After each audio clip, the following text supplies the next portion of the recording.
பாருங்கள், இன்றைக்கி வந்து இந்திய தேசிய இயக்கம். ஸோ இந்திய தேசிய இயக்கம், இந்தியன் நேஷ்னல் மூமெண்ட்டில் எமர்ஜென்ஸ் ஆஃப் நேஷ்னல் லீடர்ஸ், தலைவர்கள் உருவாதல் அப்படின்னு சொல்லி ஒரு டாபிக் இருக்குது டிஎன்பிசியில். சரிங்களா? டிஎன்பிசியில் இருக்கக்கூடிய ஒரு முக்கியமான டாபிக் இது. ஸோ இந்திய தேசிய இயக்கத்தில் எத்தனை பேர் முக்கியமானவர்கள் நேஷ்னல் லீடர்ஸாக இருந்திருக்காங்க அப்படிங்கிற டாப்பிக்குடைய கண்டென்ட்டை தான் நம்ம பார்க்குறோம். இந்திய தேசிய இயக்கமுடைய கண்டென்ட் இது பாருங்கள். ஸோ வரிசையாக டாபிக் வந்து நம்ம கவர் பண்ணிட்டு இருப்போம். ஸோ இன்றைக்கி லாஸ்ட் டாபிக் இது, இந்திய தேசிய இயக்கத்தில் இருக்கக்கூடிய last topic, emergence of national leaders அப்படிங்கிறது. So emergence of national leaders அப்படிங்கிறது நம்ம புக்கில் வந்து பார்த்திங்கன்னா எல்லா பக்கமும் இருக்கும், எல்லாத்துலேயும் கொஞ்சம் கொஞ்சமாக சேர்த்துருப்பாங்க. அதோட கம்பைல் பண்ணி தான் தாராபாய் நவ்ரோஜி, கோபாலகிருஷ்ண கோகலே, சுரேந்திரநாத் பானர்ஜி, எம்ஜி ரன்னடே, பாலகங்காதர திலகர், பிபின் சந்திரபால், லாலா லஜ்பத் ராய், அரவிந்த் கோஷ், ரவீந்திரநாத் தாகூர், சிஆர் தாஸ், மோதிலால் நேரு, மகாத்மா காந்தி, சர்தார் வல்லபாய் பட்டேல், ஜவஹர்லால் நேரு, மௌலானா அப்துல் கலாம் ஆசாத், முகமது அலி ஜின்னா, நேதாஜி சுபாஷ் சந்திர போஸ், அம்பேத்கர், பகத்சிங், எமன் ராய், சூர்யா சென், சரோஜினி நாயுடு, அன்னி பெசன்ட் அம்மையார், கல்பனா தத், அருண் ஆசிஃப் அலி, உஷா மேத்தா, லட்சுமி சேகல், ராணி கிடிலினு, பாரதியார், விஓசி, இவி ராமசாமி, காமராஜ் ராஜாஜி, முத்துலட்சுமி ரெட்டி, மூவலு ராம அமிர்தம். ஸோ இத்தனை டாபிக்ஸ் வந்து கொடுத்துருக்காங்க எக்ஸாமில். சரிங்களா? எல்லாருடையும் கம்ப்ளீட் டீட்டெயில்ஸ் நீங்கள் படித்து வச்சுக்கணும். ஸோ அதுக்கான இந்த அருமையான நோட்ஸ் இது. இந்த நோட்ஸை நீங்கள் வந்து யூடியூப்பில் அப்லோட் ஆனதுக்கப்புறம் பிடிஎஃப் டவுன்லோட் பண்ணி படிச்சுக்கோ. ஸோ வேறு எந்த புக்லேயும் இது இருக்காது. சரிங்களா? அப்புறம் ஃபஸ்ட்டு பார்க்கலாம் தாதாபாய் நவ்ரோஜி. ஸோ தாதாபாய் நவ்ரோஜி அப்படின்னு பார்த்தீங்கன்னா அவர் வந்து 1851. ஸோ ஜொராஸ்ட்ரிய மதத்தை புதுப்பிக்க, சரிங்களா, ஜொராஸ்ட்ரிய மதம் அதுதான் முக்கியமானது, அதை புதுப்பிக்க ரஹம்னு மஸ்தேச சபா, பாருங்கள் அவருடைய சபாவுடைய பாருங்கள், ரஹம்னு மஜ்தாசிய சபா அப்படிங்கிற சபா ஆரம்பித்து ஜொராஸ்ட்ரிய ரிலீஜனை ரிவைவ் பண்ணுறதுக்காக வந்தவர். இதோடைய டைம்லைன் சார்ட்டை வந்து ஸ்ட்ராங்காக மனப்பாடம் வச்சுக்கணும். 1855 அவர் என்ன பண்ணியிருக்காரு பார்த்தீங்கன்னா, மும்பையில் இருக்கக்கூடிய எல்பின்ஸ்டோன் கல்லூரியில் வந்து மேக்ஸ் படிச்சிருக்காருங்க. அது இல்லாமல் வந்து அவர் வந்து இயற்கை தத்துவ பேராசிரியராகவும் இருந்திருக்காரு. மேக்ஸும் அதுக்கப்புறம் வந்து இயற்கை தத்துவ பேராசிரியர். ஸோ இவர் தான் வந்து ஒரு நல்ல பதவி, அதாவது இந்தியாவில் இருக்கக்கூடிய இந்தியர்கள் வந்து பெருசாக படிச்சிருக்க மாட்டாங்க, விவசாயம் நம்பியே வாழ்ந்துருக்கும் பொழுது 1855 ஒரு ப்ரொஃபஸராக வரக்கூடிய தகுதி முதல் இந்தியர் இவர் தான் வந்தார்கள். இவருக்கு பின்னாடி தான் நவ்ரோஜி இருக்காங்க இல்லைங்களா, நவ்ரோஜி லண்டன் பல்கலைக்கழக கல்லூரியில் குஜராத்தி பேராசிரியராகவும் இவர் வந்து பணியாற்றிருக்காரு. பேசிக்கலி இவர் வந்து குஜராத்தை சேர்ந்தவர் அப்படிங்கிறது தெரிஞ்சது. மும்பையில் எல்பின்ஸ்டோன்ஸ் கல்லூரியில் படித்தவர். ஓகேங்களா? பிறகு 1865 London. So London India society to put forth the views on Indian political, social, literary subjects. So அங்கே இந்தியன் சொசைட்டியில் போய் அங்கே ஜாயின் பண்ணி அங்கே வந்து அரசியல், சமூக, இலக்கிய பாடங்களையும் கருத்துக்களை வந்து முன்னெடுத்து வச்சுருக்காரு. 1867 ஈஸ்ட் இந்தியா அசோசியேஷன், சரிங்களா, கிழக்கிந்திய சங்கம், இந்திய கண்ணோட்டங்களை அதை வந்து பொதுமக்களுக்கு தெரிவித்திற்காக ஒரு நோக்கத்துடன் இருந்திருக்காரு ஈஸ்ட் இந்தியா சங்கத்தில். 1874 பொலிட்டிக்கல் கேரியர் அப்போ தான் ஸ்டார்ட் ஆகுது. சரிங்களா? பரோடாவில் ஒரு மகாராஜாவின் திவானாக அரசியல் வாழ்க்கையை தொடங்கியவர் தான் இந்த Dadabhai Naoroji. 1885-88 legislative council of Mumbai, சரிங்களா, சட்ட மேலவை மும்பை உறுப்பினராக இருந்தார். பிறகு வந்து இந்தியன் நேஷ்னல் காங்கிரஸ்லேயும் ஒரு தொண்டராக மெம்பராக இருந்திருக்காரு. ஃபவுண்டர் ப்ளஸ் மெம்பராக இருந்திருக்காருங்க. நிறுவியர்களும் ஒருவர். ஐஎன்சியில் நிறுவியவர்கள் அதிக பேர் இருக்காங்க, அதில் ஒருவர் இவர். He was the president of the Congress party. எப்போங்க 86, 1893, 1906 இவர் தலைவராக இருந்தார். 1892 the first Asian to become a British MP when he was elected at the House of Commons. House of Commons அப்படிங்கிறது தேர்ந்தெடுத்த ஒரு ஒரு பாராளுமன்ற உறுப்பினராக முதல் ஆசிரியராக இருந்தவர் இவர். 1896 வந்து Royal commission in Indian expenditure was setup 1896. So இந்திய செலவிற்கான ராயல் கமிஷனை உருவாக்கியவர் தாதாபாய் நவ்ரோஜி 1897. இந்தியாவின் நிதி சுமையை வந்து மதிப்பாய்வு செய்து அதை வந்து சரி செஞ்சவர், ஒரு உறுப்பினராக இருந்தவர். இவர் வந்து பார்த்திங்கன்னா அரசியல் புள்ளி விவரங்கள் எல்லாம் நிறைய தெரிஞ்சு பெருமை பெற்றவர். இவர் வந்து முக்கியமானவர். 1901 இவர் வந்து ஒரு கோட்பாடு கொண்டு வராருங்க. அவர் தேரி விடுறாரு. என்ன தேரினா, இந்த poverty and unBritish rule in India, the drain of wealth, செல்வத்தின் வடிகால் கோட்பாடு அப்படின்னு கொண்டுறாரு. he acted as a mentor to Mahatma Gandhi, Balagangadhara திலகர், கோபாலகிருஷ்ண கோகலே. சரிங்களா? இவர் வந்து வழிகாட்டியாக இவர் ஆகியோருக்கு வழிகாட்டியாக செயல்பட்டவர் தான் அந்த தாதாபாய் நவ்ரோஜி. எவ்வளோ பழைய பாருங்க, மகாத்மா காந்திக்கு, பாலகங்காதர திலகருக்கு, கோபாலகிருஷ்ணன் வழிகாட்டியாக திகழ்ந்தவர். ஹி டைட் 1970 பாம்பே ஏஜில் 91 இயர்ஸில் அவர் இறந்துடுறாரு. ஸோ இவர் வந்து அப்படியே கண்ணை மூடிட்டு அந்த ஃபஸ்ட்டு இயர்லேருந்து லாஸ்ட் இயர் வரைக்கும் இவரை பற்றி அப்படியே கண்ணை மூடிட்டு சொல்லணும். நடந்த நிகழ்வுகள் சொல்லி வச்சுட்டிங்க அப்படின்னா எக்ஸாமில் கேட்கும் போது ஆன்சர் கொடுக்கலாம். ஓகேங்களா? So next one Gopalakrishna Gokhale. ஏன்னு கேட்டிங்கன்னா நிறையா இருக்குது, நிறையா 12 பேர் இருக்காங்க இல்லையா? ஸோ ஃபாஸ்ட்டாக நம்ம சொன்னால் தான் புரியும். கோபாலகிருஷ்ண கோகலே இவர் 1899 902 எங்கே பாம்பே லெஜிஸ்லேட்டிவ் கவுன்சில், பாம்பே சட்டமன்ற குழு உறுப்பினராக இருந்தவர். அதுக்கப்புறம் வந்து 1902 வந்து இம்பீரியல் லெஜிஸ்லேட்டிவ் கவுன்சிலில் இருந்தார். 1915 தான் அவர் வந்து இறந்துருக்காரு. அது வரைக்குமே அவர் வந்து இம்பீரியல் லெஜிஸ்லேட்டிவ் கவுன்சிலில் இருந்திருக்கார், மெம்பராகவே இருந்திருக்காரு. ஸோ இவர் இருக்கும் பொழுது சட்டமன்றத்துக்கு வந்து 1909 இந்த மோர்லி மாண்டோ சீர்திருத்த வடிவமைப்பில் ஒரு முக்கியமான கோகலே வந்து முக்கிய பங்கு வகித்திருக்காருன்னு வச்சுங்களேன். So important key role in framing the Minto Marley reforms 1909. 1905 இவர் ஐஎன்சி பிரசிடெண்ட்டாக இருந்திருக்காரு. பனாரஸ் செஷன், சரிங்களா? பனாரஸ் செஷனில் இவர் இருந்திருக்காரு. 1905 இவர் வந்து பார்த்திங்கன்னா இந்திய கல்வி விரிவாக்கத்திற்கு இந்த சர்வன்ட்ஸ் ஆஃப் இந்தியா சொசைட்டியில் ஒரு நிறுவிருக்கார். சர்வன்ட்ஸ் ஆஃப் இந்தியா சொசைட்டி அப்படிங்கிறத வந்து இவர் நிறுவியிருக்காரு 1905. 1907 வந்து intensely campaigned for the release of Lal Lajpat Rai, imprisoned at Mandalay in present day Myanmar. சரிங்களா? ஸோ மியான்மர்னு சொல்லக்கூடிய அந்த பிளேஸில் அவர் வந்து என்ன பண்ணியிருக்காரு, அரெஸ்ட் ஆகிருக்காரு. லாலா லஜபத் ராய் அவரை வந்து ரிலீஸ் பண்ணணும் அப்படிங்கிறதாக கேம்பெயின் பண்ணவர் இவர். 1908 Gokhale found the Ranade institute of economics. 1908 வந்து Gokhale founded the Ranade institute of எக்கனாமிக்ஸை வந்து ஃபவுண்ட் பண்ணியிருக்காரு.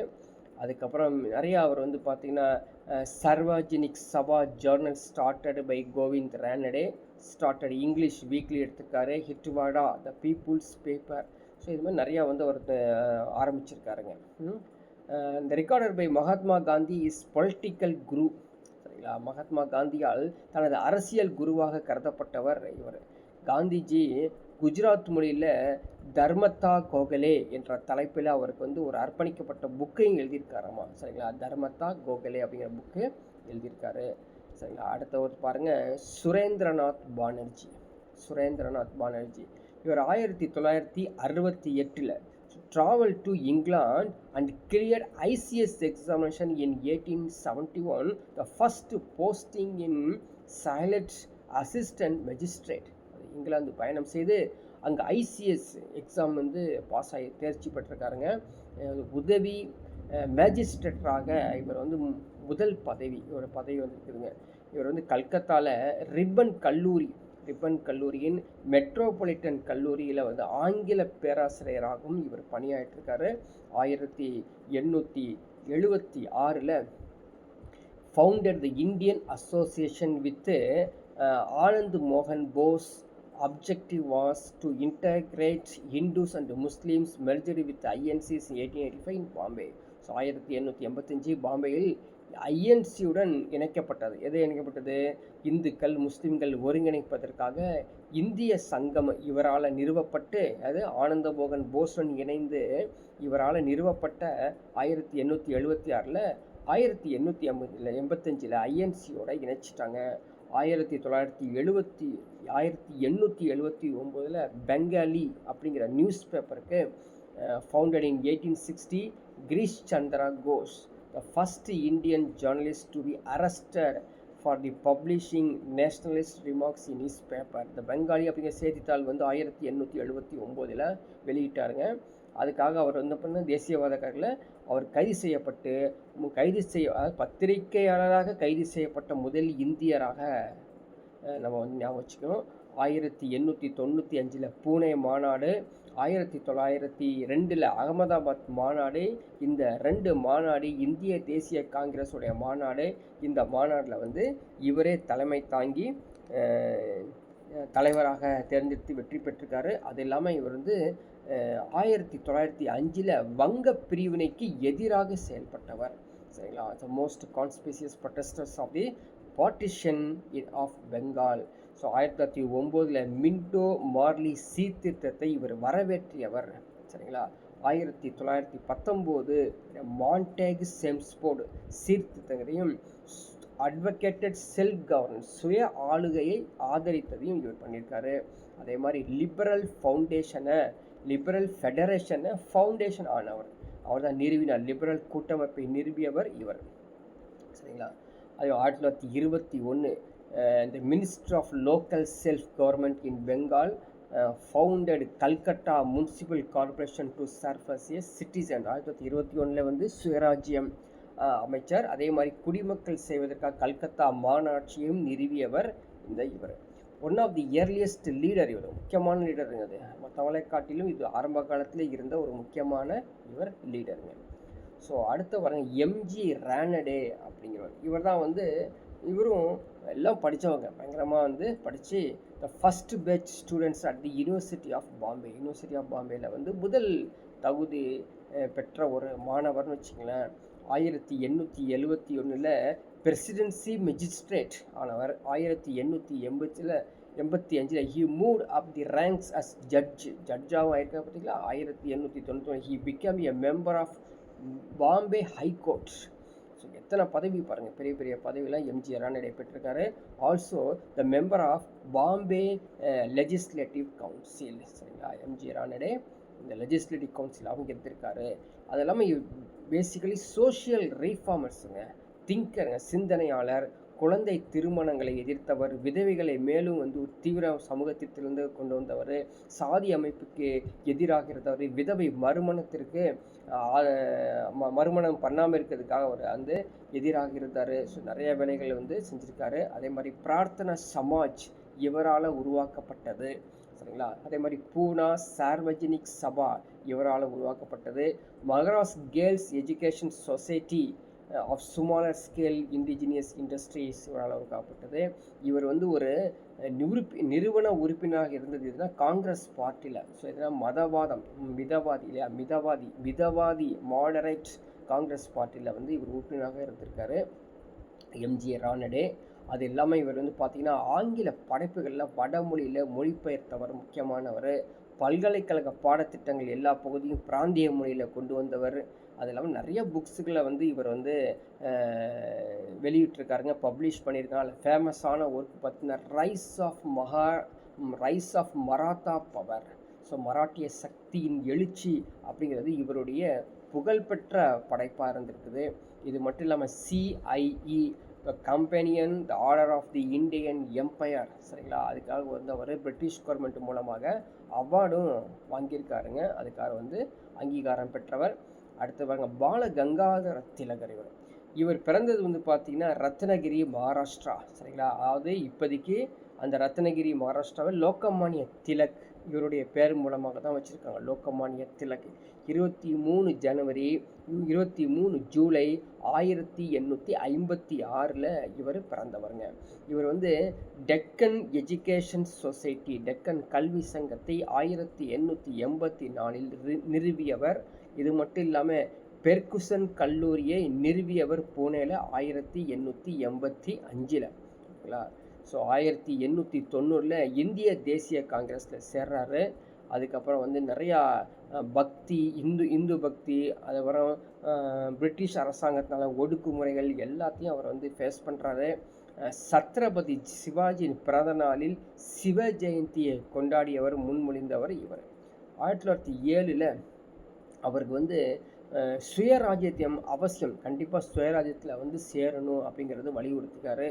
சுயராஜ்யம் எனது பிறப்புரிமை, Swaraj is my birthright அப்படிங்கிற சொல்லியிருக்காரு. சுதேசி இயக்கங்களுக்கு அதிகமாக பிரச்சாரம் பண்ணியிருக்காரு. வெளிநாட்டுகள்லாம் சென்று அங்கே உள்ள மக்களெல்லாம் ஊக்குவிச்சிருக்காருன்னு வச்சுக்கோங்களேன். இது மட்டும் இல்லாமல் இந்தியன் அண்ட்ரஸ்ட், இந்தியா அமைதியின்மை அப்படிங்கிற ஒரு வேலண்டைன் சிரோல் அப்படிங்கிற பத்திரிகையாளர் எழுதியதை திலக் என்ன பண்ணியிருக்காரு, இந்த ஃபாதர் ஆஃப் இந்தியன் அண்ட்ரஸ்ட், இந்திய அமைதியின்மையின் தந்தை அப்படின்னு சொல்லியிருக்காருங்க. ஸோ அது இல்லாமல் இவர் வந்து பார்த்திங்கன்னா ஏப்ரல் 1916 பெல்கமில் ஹோம் ரூல் இயக்கம் இல்லைங்களா, ஹோம் ரூல் லீக் இவர் பண்ணுறாரு. அதே மாதிரி சென்ட்ரல் ப்ரொவின்சி, கர்நாடகா, பெரர் இங்கெல்லாம் பகுதியிலலாம் அவர் வந்து பணியாற்றிருக்காருன்னு வச்சுக்கோங்களேன். அதுக்கப்புறம் 1914 லக்னோ ஒப்பந்தத்துக்கு முக்கியமானவர் என்ன, யாருக்கு இடையே இருந்தது, திலகர் தலைமையிலான இந்திய தேசிய காங்கிரஸுக்கும் முகமது அலி ஜின்னா தலைமையிலான அகில இந்திய முஸ்லீம் லீக்கிற்கு இடையே அந்த இந்து முஸ்லீம் ஒற்றுமைக்காக பூனா ஒப்பந்தம் 1916 நடந்தது அப்படின்னு வச்சுக்கோங்க. அதே மாதிரி இவர் 1908 மற்றும் 1914 கிட்டத்தட்ட 6 வருஷம் வந்து இவர் வந்து எதுக்கு போயிருக்காருங்க, அந்த மியான்மரில் இருக்கக்கூடிய மண்டலே அப்படிங்கிற ஒரு பிரிசன், அங்கே ஜெயிலில் அவர் இருந்திருக்காரு. ஸோ அவர் 6 ஆண்டுகள் சிறையில் இருந்திருக்காரு. இது மட்டும் இல்லாமல் இவருடைய வார இதழ்கள் அப்படின்னு பார்த்தீங்கன்னா கேசரி, அதான் மராத்தியில் வந்து கேசரி, ஆங்கிலத்தில் வந்து மகாரத்தா அப்படிங்கிற ஆங்கில பத்திரிகை. ஸோ இந்த பத்திரிகையில் ஞாபகம் வச்சுக்கிறோம். அதே மாதிரி இவருடைய புத்தகங்கள் அப்படின்னா Geetha, ரகசியா, ஆர்கெட்டிக் home of the Vedas, இதுதான் இவருடைய புக்குகள். கிட்டத்தட்ட ஆகஸ்ட் 1, 1920 பாலகங்காதர திலக் வந்து இறந்துடுறாருங்க. அடுத்தது பார்த்தீங்கன்னா பிபின் சந்திரபால் அப்படிங்கிறவர். இந்த பால் அப்படின்னு சொல்லி இவர் கூப்பிடுவாங்க, ஜென்ரலாகவே இந்த பால் அப்படின்னு சொல்லுவாங்க. ஸோ பால் அப்படி also inspires the ideas of Lala Lajpat Rai, Bal Gangadhar Tilak, Aurobindo Ghosh இவர்கள் மூலமாக அதிகமாக ஈர்க்கப்பட்டவர் தான் இந்த பால்னு சொல்லக்கூடிய அவர் பேர் என்னங்க, பிபின் சந்திரபால். சரிங்களா, பிபின் சந்திரபால். இவர் வந்து ஸ்வராஜ் அப்படிங்கிற ஒரு கருத்தை இந்தியர்களுக்காக பிரபலப்படுத்தியவர் இந்த பிபின் சந்திரபால். இவர் வந்து பார்த்தீங்கன்னா கிட்டத்தட்ட ஒரு 6 months என்ன பண்ணியிருக்காங்க, ஜெயிலில் போயிருக்காருங்க, for refusing to give evidence against Aurobindo Ghosh in the Bande Mataram sedition case.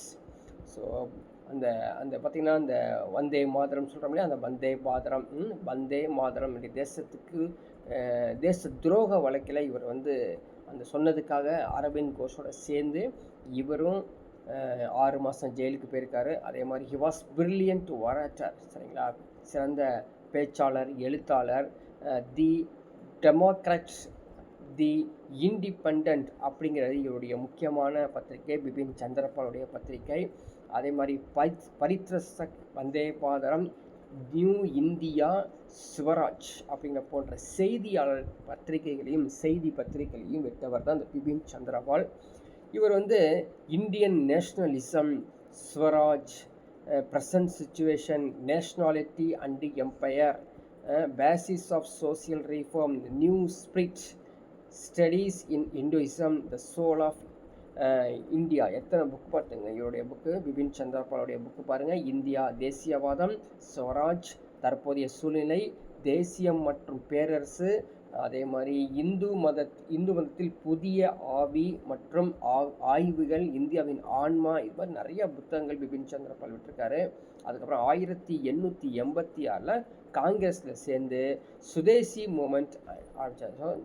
அதாவது NCM சொல்லக்கூடிய நான் கோஆப்ரேஷன் மூமெண்ட் இல்லையா, ஒத்துழையாமை இயக்கத்துக்கு பாடுபட்டவர்.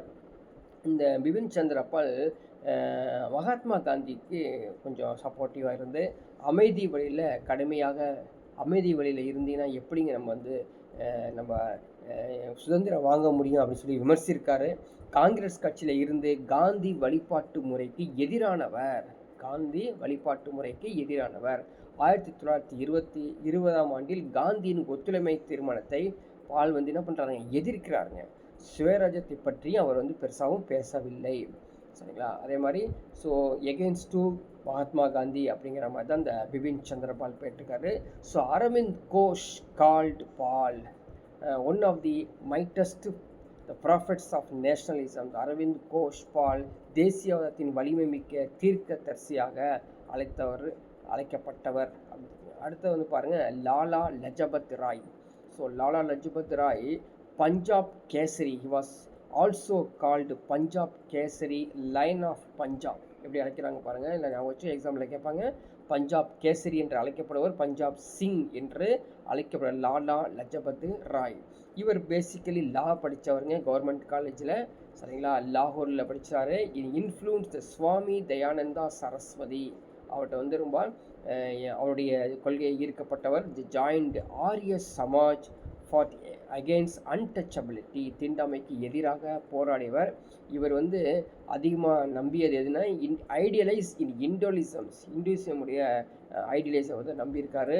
So combined with nationalism will lead to establish of secular state. சில இந்து மகாசபையுடன் சேர்ந்து கூட இவர் வந்து இந்துவிசம் அப்படிங்கிறதால நம்பியிருக்காரு. co-founded the Punjab national bank 1894. Punjab national வங்கி தற்போதைய கேள்விப்பட்டிருக்கோம் இல்லையா, அது 1894 இணைந்து நிறுவியவர் இந்த முக்கியமான இவர் அப்படின்னு தெரிஞ்சுக்கங்க.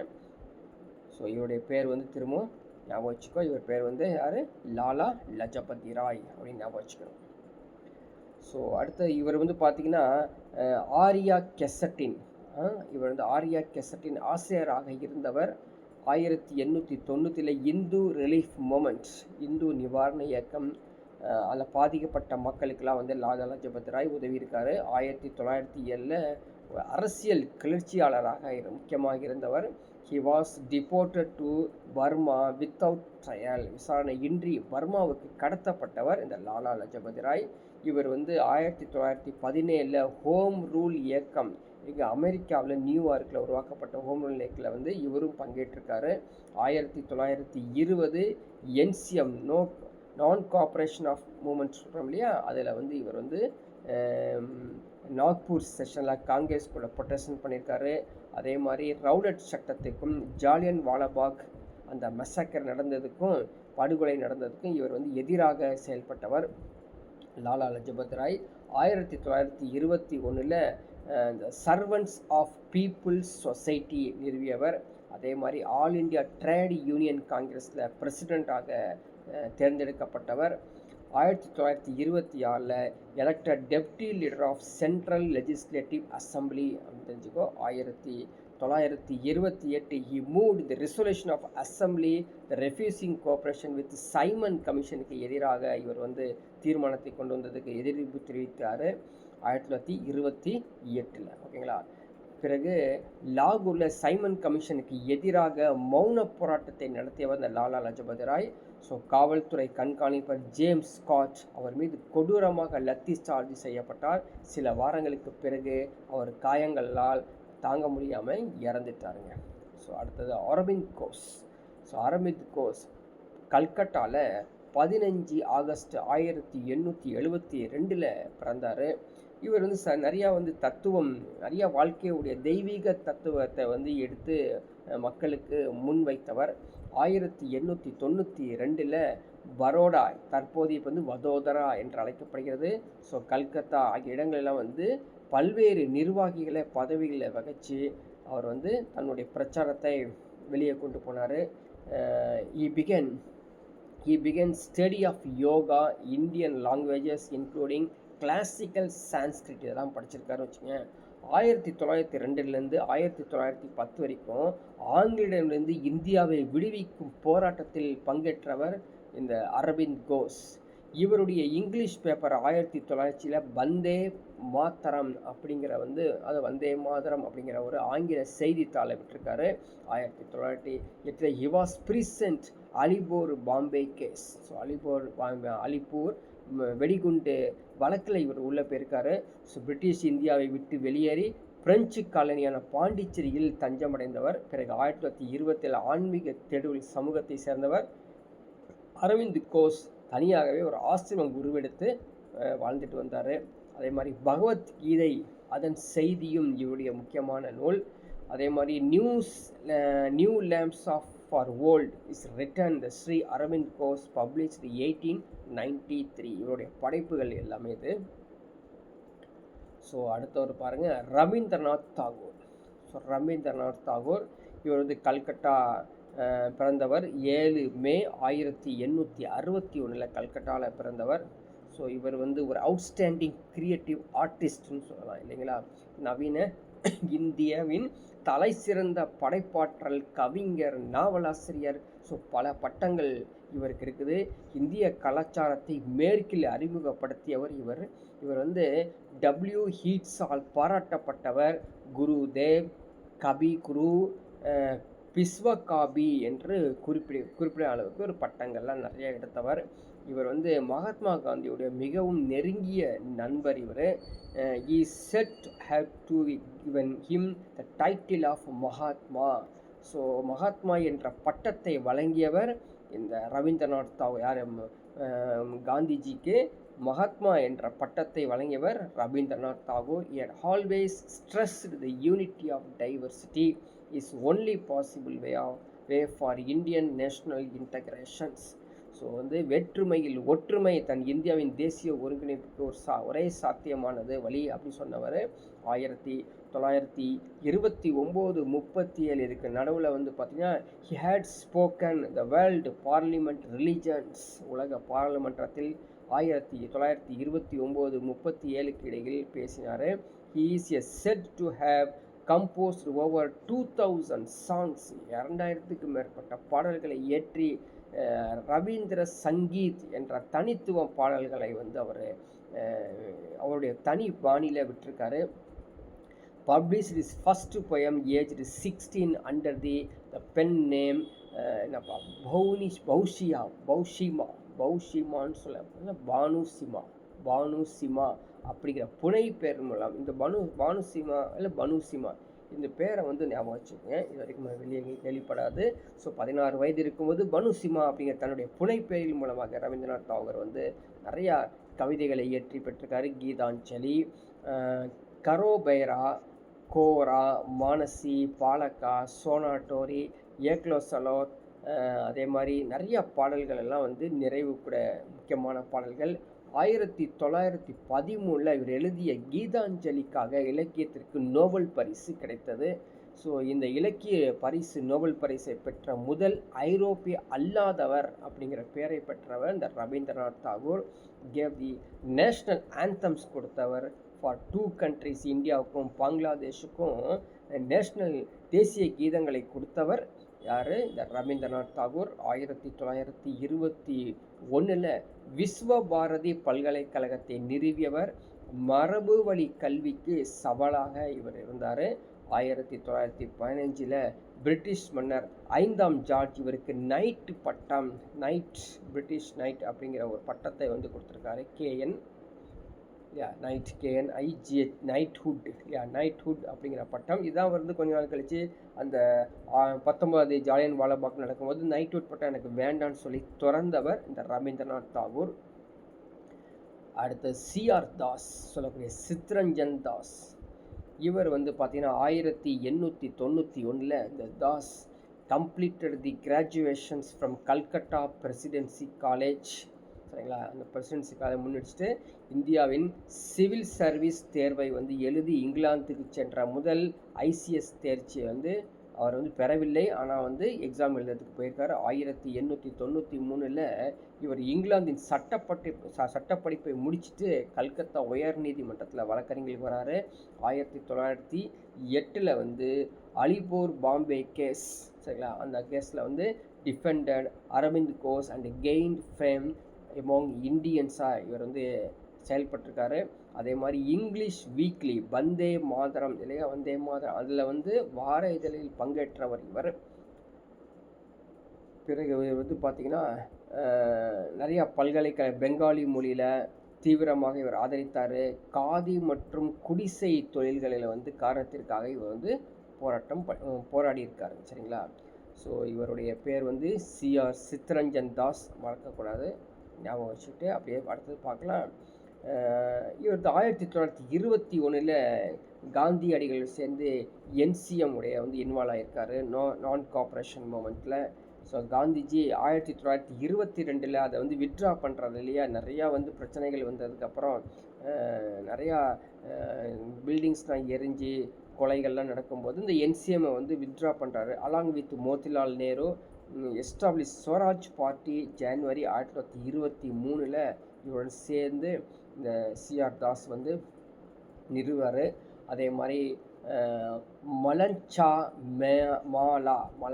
மாலா என்ற தலைப்பில் 2 தொகுதிகளாக தன்னுடைய கவிதைகளை விட்டவர் இந்த CR Das. Gandhiji was great admirer of Das, called him great soul, சிறந்த ஆத்மா என்று அழைத்தவர். People gave the honorific title Deshbandhu என்று அழைக்கப்பட்டவர் இந்த சிஆர் தாஸ். அடுத்த பாருங்க மோதிலால் நேரு. ஸோ மோதிலால் எங்கே அலகாபாத்தில் 1893 அவர் வந்து பட்டப்படிப்பை முடிச்சுட்டு ஹைகோர்ட்டில் வந்து அவர் தேர்ச்சி பெற்று போகிறாருங்க. ஸோ ஐஎன்சிலையும் அவர் சேர்றாரு, அதுக்கப்புறம் ஃப்ரீடம் மூமெண்ட்லேயும் சேர்றாரு. 1919 அமிர்த்சர்ஸில் 2 முறை வந்து இந்திய தேசிய காங்கிரஸுக்கு பிரசிடெண்ட் ஆகிறாரு. 1928 கல்கட்டா அவர் தலைவராகவும் அவர் செயல்படுறாரு. இவர் வந்து பார்த்திங்கன்னா the president of the Allahabad branch the home rule league by Annie Besant அமையோட சேர்ந்து ஹோம் ரூல் இயக்கத்தை அவர் உருவாக்குறாரு. 1918 he broke away from moderate fraction the INC and began advocating the moral radical reforms from the government while favoring only constitutional means to achieve the purpose. 1918 அவர் என்ன பண்ணுறாங்க, மிதவாத பிரிவிலிருந்து பிரிந்து தீவிரமான சீர்திருத்தங்கள்லாம் கொண்டு வந்து Indian national மூமெண்ட்டில் வராரு. அதே மாதிரி அது நான் கோஆப்ரேஷன் மூமெண்ட்டு ஜவஹர்லால் நேருவுடன் சேர்ந்து மோதிலால் நேரு வந்து இணைந்து இருக்கும்போது அது கைது செய்யப்படுறாரு. காந்தியடிகள் இந்த மூமெண்ட்டை வித்ட்ரா பண்ணுறாரு இல்லையா, அதுக்கப்புறம் ஸ்வராஜ் பார்ட்டி வித் சிஆர் தாஸில் அந்த ஸ்வராஜ்ய கட்சியை உருவாக்கி சிஆர் தாஸோட சேர்ந்து உருவாக்குறாரு. 1923 மத்திய சட்டமன்ற உறுப்பினராகவும் ஆகிறாரு. 1928 Motilal Nehru most remembered for the Nehru report. சரிங்களா, மோதிலாலுடைய நேரு அறிக்கைக்காக மோதிலால் நேரு மிகவும் நினைவு கூறப்பட்டவர் தான் இந்த மோதிலால் நேரு. அடுத்த மகாத்மா காந்தி. ஸோ நம்ம வந்து ஜஸ்ட்டு என்னென்ன டைம் லைன்ஸு, என்னென்ன இயர்ஸு, என்னென்ன நடந்த நிகழ்வுகள் அப்படின்னு பார்த்துட்டு போகிறோம். நீங்கள் வந்து இந்த பிடிஎஃபை டவுன்லோட் பண்ணிவிட்டு ஸோ மெதுவாக உட்காந்து இதை வந்து படிக்கிறோம். சரிங்களா, இதை வந்து நம்ம சொல்லிட்டு போனாலும் நீங்கள் படித்தாலும் போத் ஆர் சேம். ஸோ இதில் வந்து எக்ஸ்ப்ளனேஷன்ஸ்லாம் பெருசாக தேவையில்லை. ஸோ நீங்கள் உட்காந்து இண்டிவிஜுவலாக ஞாபகப்படுத்தி படிக்கிறதா வெரி வெரி இம்பார்ட்டன்ட். 1893 1915 தென்னாப்பிரிக்காவிலேருந்து கிளம்பி சாதி வெறிக்கு எதிர்த்து போராடிய சத்தியாகிரகமாக இருந்தவர் தான் இந்த Mahatma Gandhiji. So he return India south Africa 9th January 1915. சரி, ஜனவரி 9 1915 தான் இவர் இந்தியாவுக்கு வந்ததுக்கப்புறம் இவரை பாருங்கள். 1917 சாம்பான் சத்தியாகிரகா, 1918 கேடா சத்தியாகிரகா, 1918 அகமதாபாத் மில் வேலை நிறுத்தம் எல்லாம் அவருடைய சக்ஸஸ்ஸு. 1919 ரவுலட் சத்தியாகிரகம், டிசம்பர் 1920 என்சிஎம் ஒத்துழையாமை திட்டம், பிப்ரவரி 1922 என்சிஎம்மை வந்து அவர் வந்து வித்ட்ரா பண்ணுறாரு. எவரா சௌரி சௌராவுடைய இன்சிடெண்ட்டை பார்த்துட்டு தான் அவர் வந்து அதை வந்து வித்ட்ரா பண்ணுறாரு. அவர் கண்டினியூவாக வந்து அந்த என்சிஎம்மை வச்சுக்கல. அதுக்கப்புறம் 1930 salt Satyagraha, 1930 Gandhi Irwin pact, 1930 பீரா Ambedkar negotiated with Poona pact, 1942 quit India வெளியேறு இயக்கம் 30 January 1942, 30 January 1940 shot dead Nathuram Godse 30th January. His symbol of self-reliance, the spinning wheel become a popular symbol of Indian independence மூமெண்ட்டாக இருந்தவர். ஸோ இவர் வந்து பார்த்திங்கன்னா நாட்டின் பிரிவினைக்கு முன்னும் பின்னும் பதட்டங்கள் அதிகரித்ததால் மக்களை அவமதிப்படுத்தாலும் இந்து முஸ்லிம் கலவரத்தை தடுப்பதில் அவர் முக்கிய பங்காற்றியவர் Mahatma Gandhi. He founded Hindustani Prachar Sabha 1942 at Varada, Maharashtra. சரிங்களா? The aim of organization was to promote Hindustani, the link language between Hindi and Urdu வந்து ப்ரொமோட் பண்ணுறதுக்காக செஞ்சவர். இவர் எழுதிய நூல்கள் Hind Swaraj, my experience with truth, autobiography, so சத்திய சோதனைகள், இவருடைய வந்து சுயசரிதத்தை எழுதியிருக்காரு.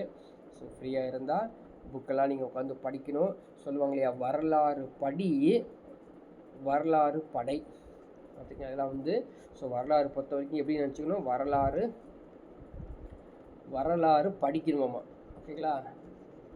வரலாறு படிச்சிங்கன்னா வரலாறு படைக்கலாம். அதான் முக்கியமான வரலாறு படி வரலாறு படை அப்படின்னு கேள்விப்பட்டிருக்கோம் இல்லையா? ஸோ அதான் வரலாறு நிறையா படிச்சுக்கணும். ஃப்ரீயாக இருந்தால் கண்டது நம்ம பார்க்காம இவருடைய காந்திஜியோடைய சுயசரிதம் உங்களுடைய இன்ஸ்பிரேஷன்ஸை பொறுத்து பேஸ் பண்ணி நீங்கள் படிச்சுக்கணும். Next one Sardar Vallabhbhai Patel. இவர் வந்து ஃபஸ்ட்டு ஹோம் மினிஸ்டராக இருந்தவர் இல்லையா? ஃபஸ்ட்டு சர்தார் வல்லபாய் பட்டேல் ஹோம் மினிஸ்டராக இருந்தார். So deputy prime minister of இந்தியாவும் இருந்தார். சரிங்களா? 565 இந்த சுதேசி சமஸ்தானங்கள்லாம் இருக்கு இல்லையா, அது எல்லாத்தையும் ஒருங்கிணைத்தவருக்கு இவர் அயன் இரும்பு மனிதன் அப்படின்னு பேர் பெற்றவர் இல்லையா? So head various committee of constituent அசம்பிளியில் இருந்திருக்காரு. அதே மாதிரி அட்வைசரி கமிட்டியில் ஃபண்டமெண்டல் ரைட்ஸில் இவர் இருந்திருக்காரு. அதே மாதிரி committee on minorities, tribal, excluded areas எல்லா பக்கம் இருந்திருக்காரு. மாகாண அரசியலமைப்பு குழுவிலையும் இவர் ப்ரொவின்சியல் கான்ஸ்டியூஷன் கமிட்டியில் இருந்திருக்காரு. 1918 கேதா சத்தியாகிரகில் வந்து பார்ட்டிசிபேட் பண்ணியிருக்காரு. 1928 பர்தோலி சத்தியாகிரகலையும் பார்ட்டிசிபேட் பண்ணியிருக்காரு. ஸோ நேஷ்னல் ஃப்ரீடம் மூவ்மெண்ட்டில் முக்கியமானவர் இருந்தவர் இந்த Sardar Vallabhbhai Patel. So women of Bardoli, the best or the title of Sardar Vallabhbhai Patel. இந்த பர்தோலி பெண்கள் இருக்காங்களே, அந்த பெண்கள் தான் இவருக்கு வந்து சர்தார் என்ற அந்த பட்டத்தை கொடுத்துருக்காங்க. So modern all India service system, அகில இந்திய சேவையை இவர் பண்ணியிருக்காரு. ஆல்ரெடி சொல்லியிருக்கோம் இல்லையா, அயான் மேன் ஆஃப் இந்தியா அப்படிங்கிற ஒரு பேரை பெற்றவர். காரணம் அந்த ஸ்டேட்ஸ் எல்லாத்தையும் ஒருங்கிணைச்சார். ஸோ அடுத்தது நம்ம ஃபஸ்ட்டு பிரைம் மினிஸ்டர் இந்தியாவுடைய ஜவஹர்லால் நேரு. 1912 அப்போ தான் இந்தியாவுக்கு திரும்புகிறார் அவர். சரிங்களா? திரும்பியும் வந்து இங்கே இந்தியாவில் உள்ள பிரச்சனைகள்லாம் பார்க்குறாரு. He was participated Bankipore Congress and delegate in 1912. So Bankipore காங்கிரஸில் பிரதிநிதியாக இவர் பங்கேற்றவர். அன்னி பெசன்ட் அம்மையார் ஹோம் ரூல் லீக்கில் 1914 சேர்ந்தார். அதுக்கப்புறம் வந்து ஹோம் ரூல் லீக்கில் செக்ரட்டரியாக அலகாபாத்தில் 1919 இருந்திருக்காரு. சரிங்களா? அதே மாதிரி 1920 இந்த என்சிஎம் நான் கார்பரேஷன் மூமெண்ட் இல்லையா, அதுலேயும் இவர் சேர்ந்து பங்கேற்றிருக்காரு. 1921 detained on suspense engaging the anti government activity. ஸோ சந்தேகத்தில் பேரில் என்ன பண்ணுறாங்க, அவருக்கு எதிராக நடவடிக்கை எடுக்கிறாங்க. September 1923 appointed general secretary all India Congress ஆகிறாரு. கிட்டத்தட்ட 1927 வரைக்கும் அவர் தான் இருந்திருக்காரு. So twice served as a general secretary of Congress பார்ட்டியாக இருந்திருக்காரு. 1928 so lathi charge Lucknow in 1928 while leading the protest against Simon கமிஷனுக்கு எதிராக போராட்டம் பண்ண அவர் லத்தி சார்ஜ் பண்ணாங்க. 1929 elected as a president of லாகூர் செஷன் ஐஎன்சியில் அவர் வந்து முழுமையான சுதந்திரத்திற்காக போராடியவர். 1929-30 drafted a resolutions called the fundamental rights and economic policy. So அதில் நிறையா வந்து இவர் தன்னுடைய அடிப்படை உரிமைகள், பொருளாதார கொள்கைகள்லாம் வந்து எடுத்து சொன்னால் இதில் முக்கியமானது ஒன்று பஞ்சசீல கொள்கை அப்படிங்கிறத இவருடைய பார்ப்போம். 1930 வந்து பார்த்திங்கன்னா உப்பு சத்தியாகிரகத்தில் வந்து அவர் சிறையில் அடைக்கப்பட்டார். 1936 லக்னோ செஷன் ஐஎன்சியில் வந்து அவர் தலைவராக இருந்தார்னு சொல்லி நம்ம ஏற்கனவே பார்த்தோம். திரும்ப 36 தலைவராக இருந்திருக்காரு. அதுக்கப்புறம் வந்து சத்தியாகிரகா செஞ்சார். 1940 அவர் அரெஸ்ட் ஆகியிருக்காரு. 1942 ஹிஸ்டோரிக் குவைட் இந்தியா மூமெண்ட்லேயும் அவர் இந்திய தேசிய காங்கிரஸில் இருந்து கமிஷனில் ஒரு செஷன் பாம்பே செஷனில் இருந்திருக்காரு. 1942 வந்து பார்த்திங்கன்னா ஆகஸ்ட் 8 அவருக்கு வந்து மற்ற தலைவர்களாம் கைது செய்யப்பட்டு அகமதாபாத் கோட்டைக்கு அவர் கொண்டு செல்லப்படுறாரு. 1945 he went on to arrange a legal defense for officers and troops accused with disloyalty in the Indian National Army. So அங்கே இருக்கக்கூடிய குற்றம் சாட்டப்பட்ட அதிகாரிகள், அங்கே உள்ள துருப்புகள், சட்டப்பூர்வ பாதுகாப்பு எல்லாம் ஏற்பாடு செய்கிறாரு. 1946 மீண்டும் அவர் என்ன பண்ணுறாருங்க, ஐஎன்சி இந்திய தேசிய காங்கிரஸுடைய தலைவராக தேர்ந்தெடுக்கப்படுறார். 1947 ஜவஹர்லால் நேரு தலைமையிலான இடைக்கால அரசாங்கம் உருவாக்கப்படுறது. இவர் எழுதிய புக்குகள் ஃபேமஸ், படித்து வச்சுக்கோ. The discovery of India, the glimpse world history and autobiography, the letters from the father to his daughter. So இன்னும் நிறைய படைப்புகள் அவருக்கு இருக்குது. நம்ம முக்கியமான படைப்புகள் தான் கொடுத்துருக்கோம், சரிங்களா. அடுத்தது ஸோ நிறைய தலைவர்கள் இருக்கிறனால நம்ம வேகமாக தான் போய் ஆகணும். நீங்கள் டவுன்லோட் பண்ணி படித்து பார்த்துக்குங்க. ஸோ மௌலானா அப்துல் கலாம் ஆசாத், சரிங்களா. இவர் வந்து பார்த்திங்கன்னா Mecca Saudi Arabia 1888 Abul Kalam means அப்படின்னா த லார்ட் ஆஃப் டயலாக்ஸ், உரையாடல்களின் இறைவன் அப்படிங்கிற பெயர் பெற்றவர். இது proponents of Hindu Muslim unity, இந்து முஸ்லீம் ஒற்றுமைக்காக ஆதரிப்பவர், பிரிவினையை எதிர்த்தவர். 1912 வீக்லி ஜேர்னல் உருது அல் ஹிலால் அப்படிங்கிற வீக்லி ஜேர்னலை வந்து விட்டுருக்காரு. 1914 started another weekly Al Balagh அப்படிங்கிற அடுத்த ஒரு வீக்லி வாராந்திர பத்திரிகையை தொடங்கியிருக்காரு. 1920 வந்து ஜாமியா மில்லியா இஸ்லாமியா பல்கலைக்கழகம் ஸ்தாபனமாக இருந்திருக்காரு. 1923 இந்திய தேசிய காங்கிரஸின் ஒரு தலைவராக தலைவராகவும் இளைய நபராகவும், அதாவது யங்கஸ்ட் பர்சனாக இருந்திருக்காரு. 1930 அவர் வந்து காந்திஜியுடன் உப்பு சத்தியாகிரகம் வந்து அரெஸ்ட் ஆகி போயிருக்காருங்க. 1940 வந்து த பிரசிடென்ட் ஆஃப் ஐஎன்சியில் 1940 46 வரைக்கும் தலைவராக இருந்தார். ஸோ இவருடைய படைப்புகள் வந்து பார்த்திங்கன்னா basic concept of Quran, Ghubar e Khatir, தஸ் ஹி வஃபா, இந்தியா வின்ஸ் ஃப்ரீடம், இது மாதிரி நிறையா படைப்புகள் இவர் வந்து வெளியிட்டிருக்காரு. ஸோ அடுத்தது முகமது அலி ஜின்னா, இல்லையா, Muhammad Ali Jinnah. So popularly Quaid Azam, so Quaid Azam அப்படின்னு அழைக்கப்பட்டவர் தான் இந்த முகமது அலி ஜின்னா. 1876 கராச்சியில், சரிங்களா, கராச்சியில் ஒரு தொழில் மூலமாக பாரிஸ்டர் தொழில் மூலமாக அவர் பம்பாயில் உயர் நீதிமன்றத்தில் பதவி செய்தார். பாரிஸ்டர் பட்டம் பெற்றவர்.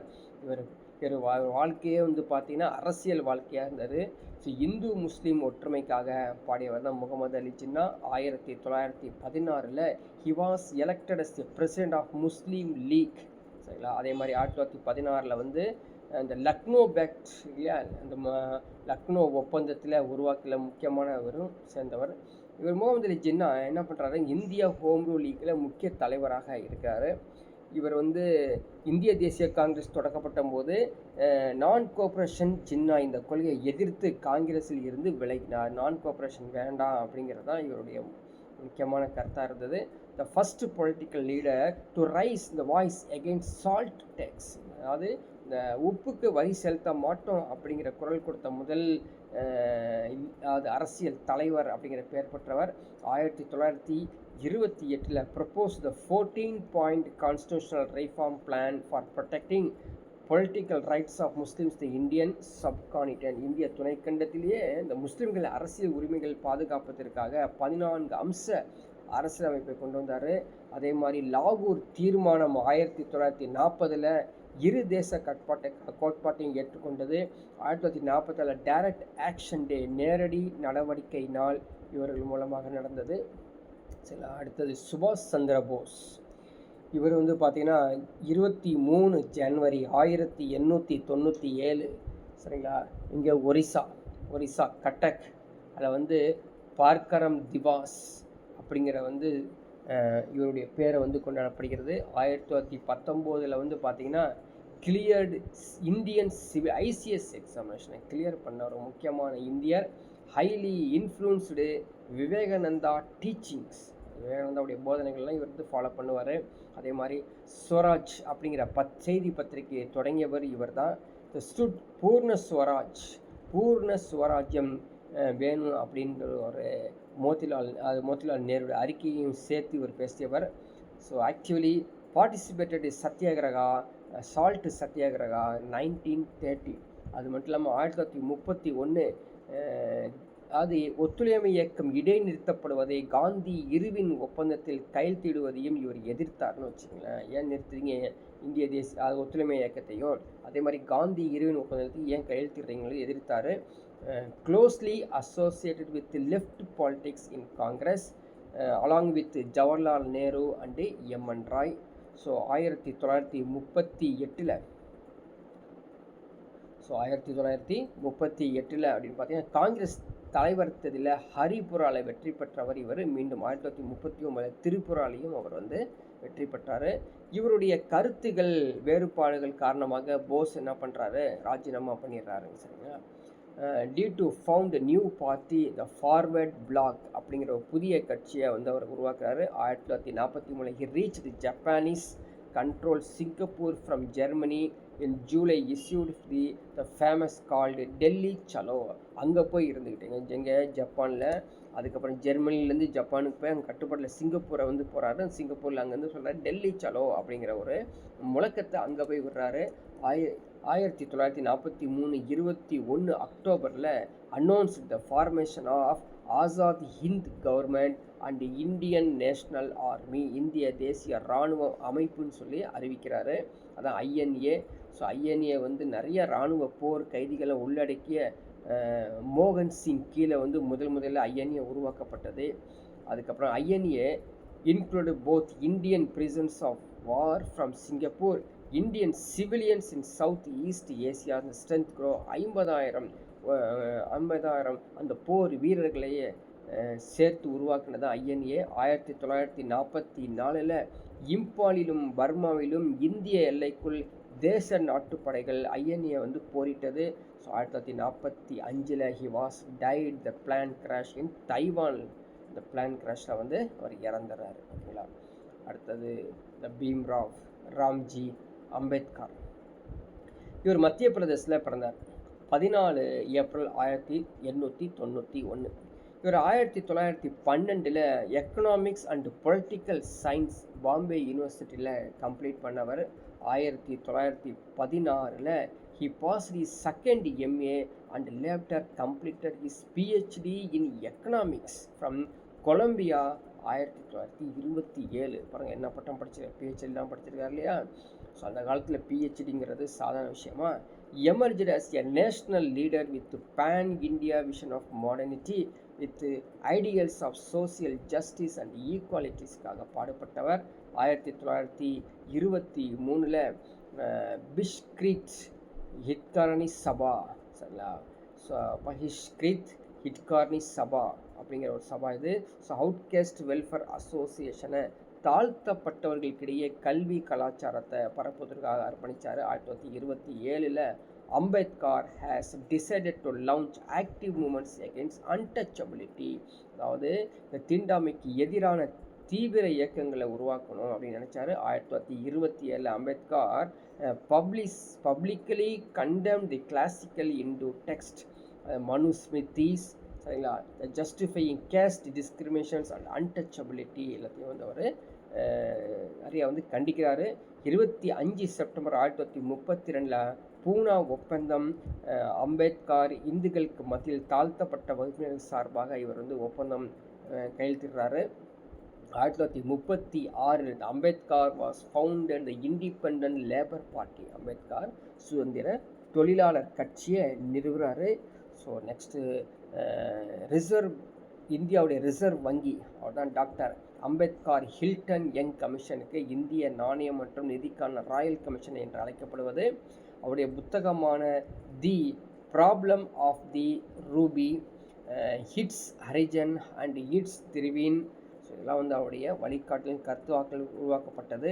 இது மட்டும் இல்லாமல் சாதி ஒழிப்பு, அதுக்கப்புறம் வந்து ரூபியின் பிரச்சனை, தீண்டத்தகாதவர்கள் யார், சூத்திரக்காரர்கள் யார், மாநிலங்கள், சிறுபான்மையினர், ஸ்டேட்ஸ் அண்ட் மைனாரிட்டி, தீண்டத்தகாதவர்களின் விடுதலை, இந்திய அரசியலமைப்பின் முக்கிய சிற்பி, இது மாதிரி நிறைய பட்டங்களை பெற்றவர் தான் டாக்டர் அம்பேத்கர்.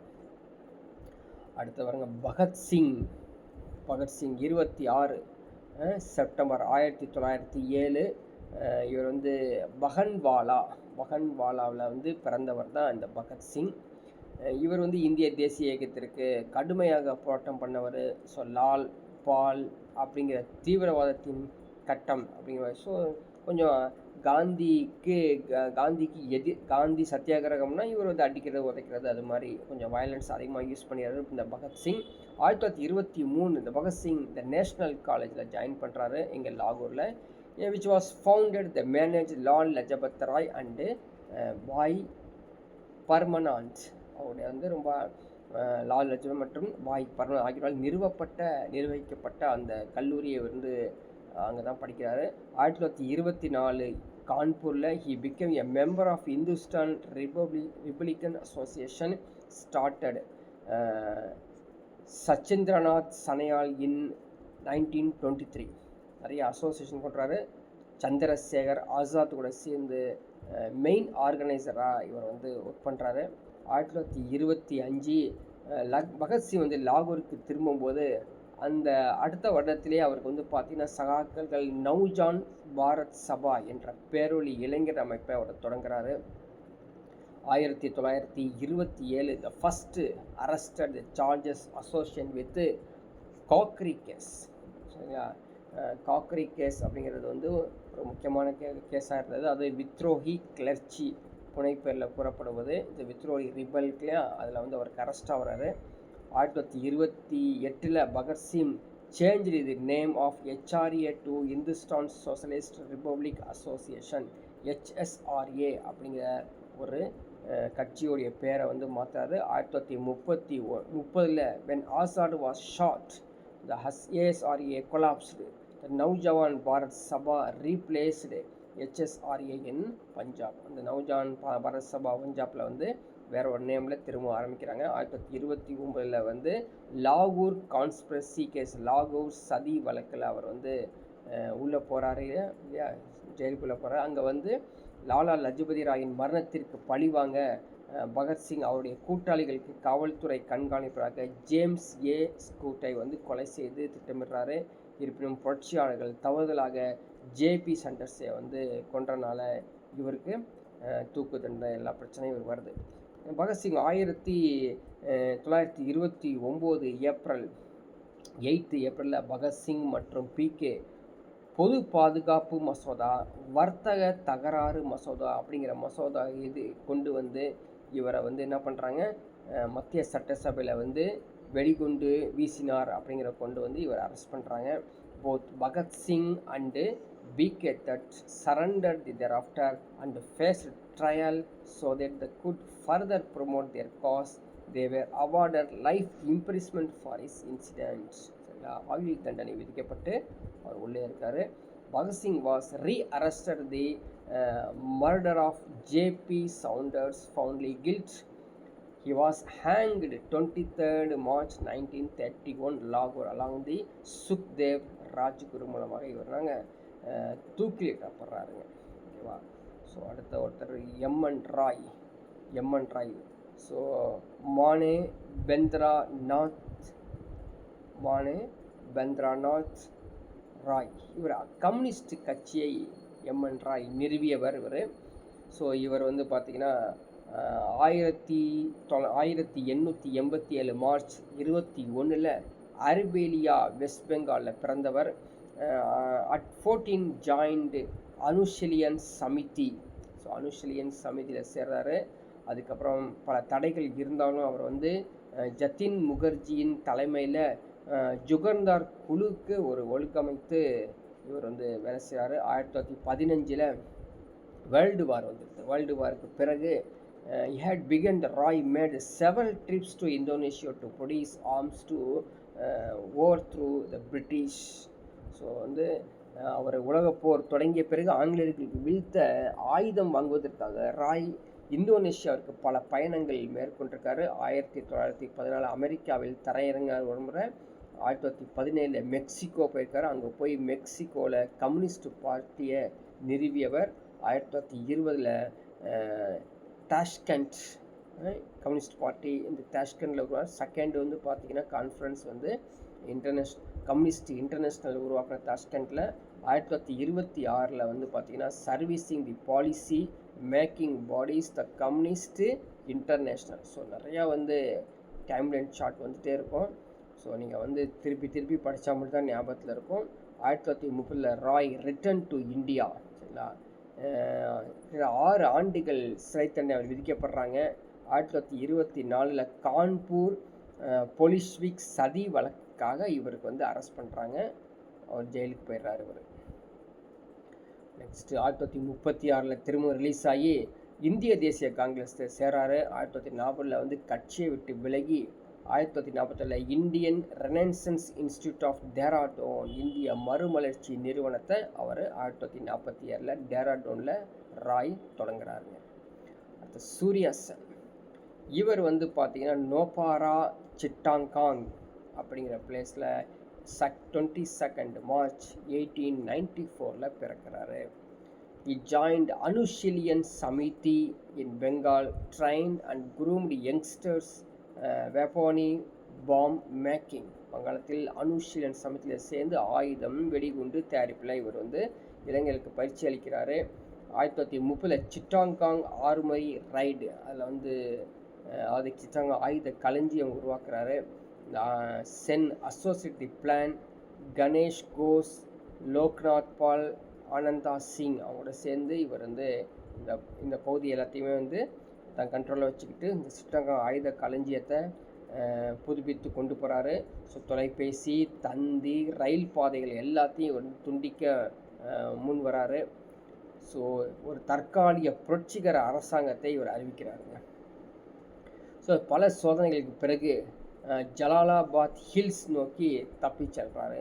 ஸோ 1931 மறைந்திருக்கும் காட்டி கொடுத்து அவரை வந்து இங்கே தான் மறைஞ்சிருக்காருன்னு காட்டி கொடுத்து அவர் அரெஸ்ட் பண்ணிடுறாங்க. 1934 Surya Sen was brutally tortured by the police before being hanged in 12th January. He was 39 years old. 39 வயசு இருக்கும்போது காவல்துறையால் கொடூரமாக சித்திரவதை செய்யப்பட்டு அவர் தூக்கிலிடப்படுகிறார். The Indian Bangladeshi governments have released postage stamps to honor of the great martyr.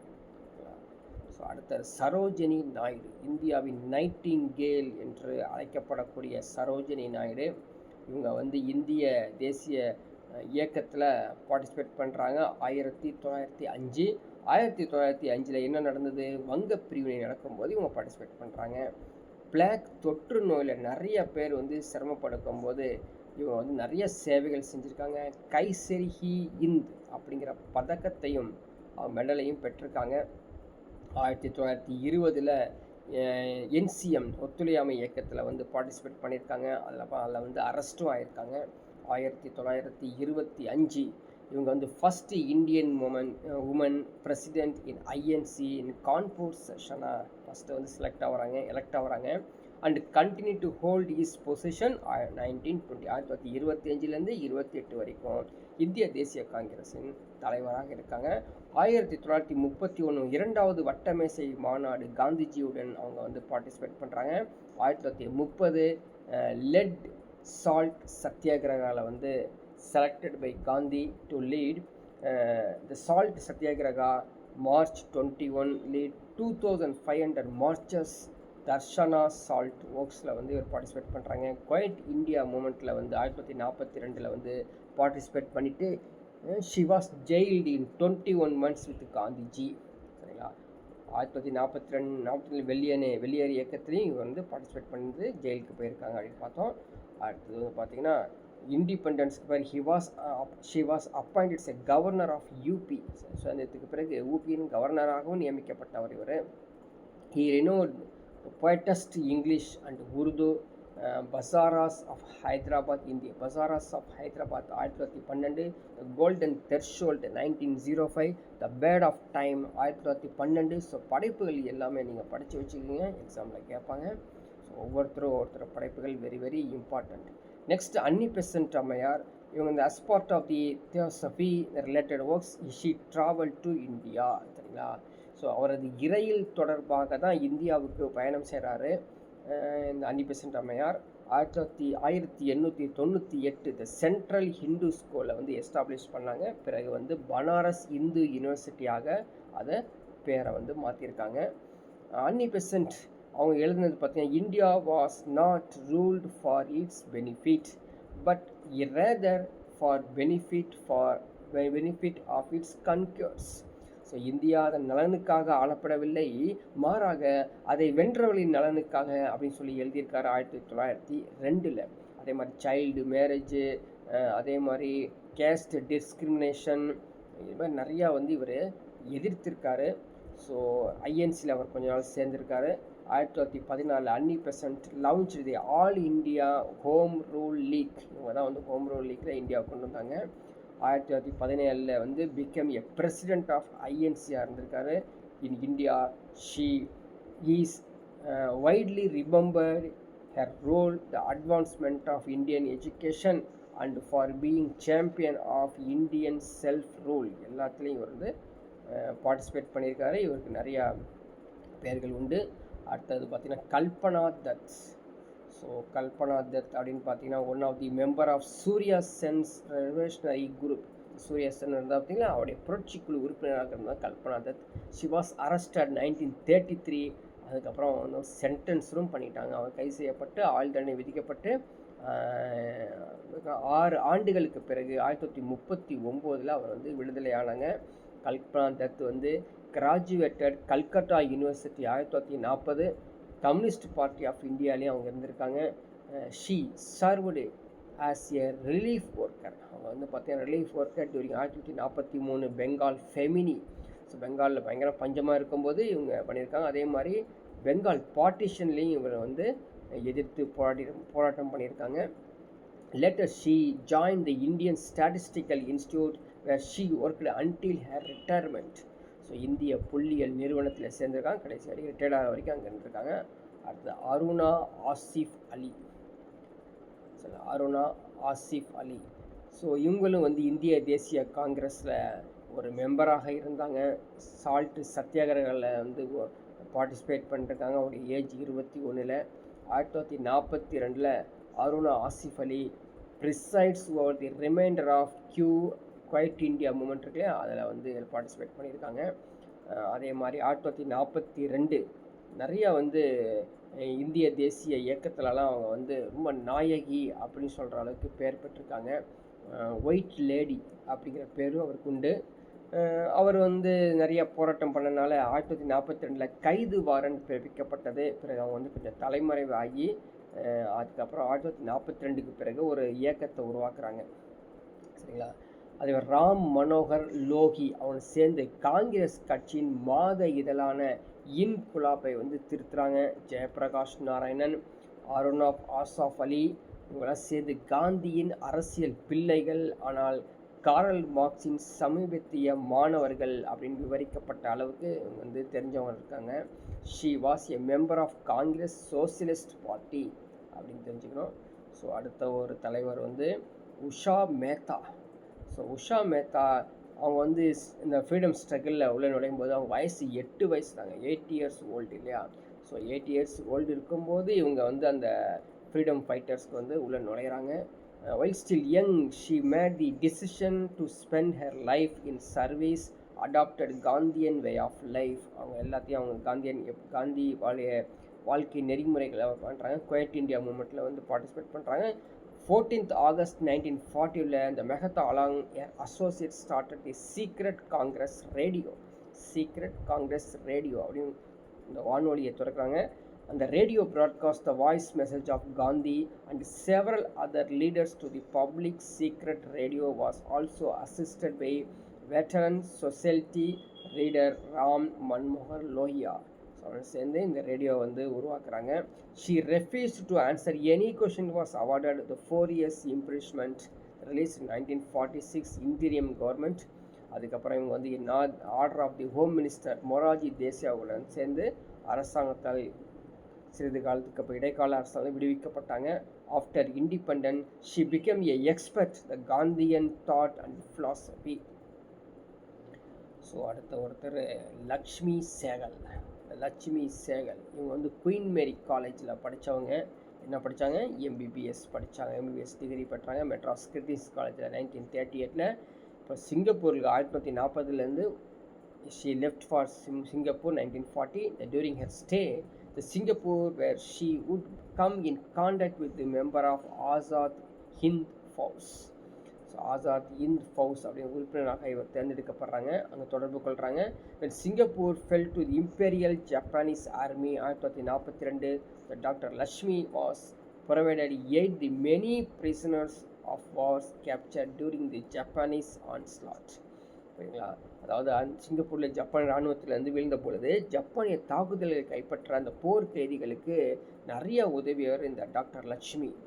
அது மட்டும் இல்லாமல் 1943 ஜூலையில் போஸ் மகளிர் படைப்பிரிவில் ஜான்சி படைப்பிரிவில் ராணி அப்படிங்கிற பெயர் பெற்றவர் கேப்டன் லட்சுமி மற்ற பெண்களை ஐஎன்ஏவில் சேர்க்க தொடங்கினார். கிட்டத்தட்ட 1500 பெண் வீரர்களையும் கொண்ட ஒரு படைப்பிரிவை உருவாக்குனாங்க.